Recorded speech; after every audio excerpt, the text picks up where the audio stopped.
universal healthcare ay isang patunay na patuloy ang pagkilos ng pamahalaan upang matugunan ang pangangailangang pangkalusugan ng bawat mamamayan. Paano natin mapapakinabangan ang benepisyong ito? Para sa detalye, balitaan mo kami, Dina Pagibitan.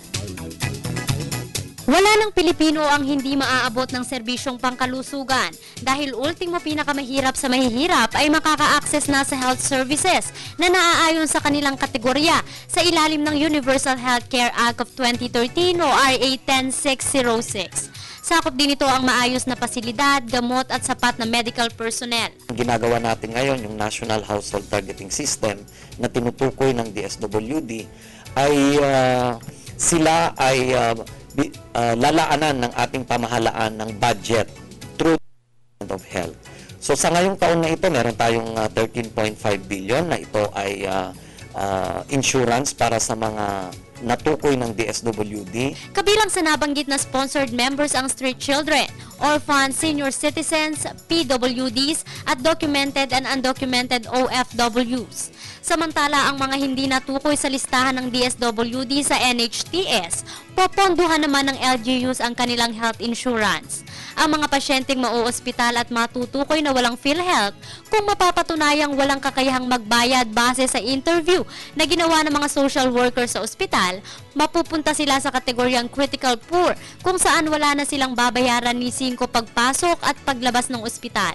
Sa kabila nito, marami sa atin ang nagtatanong kung paano nga ba sila makakakuha ng PhilHealth Card Insurance sa ilalim ng bagong batas.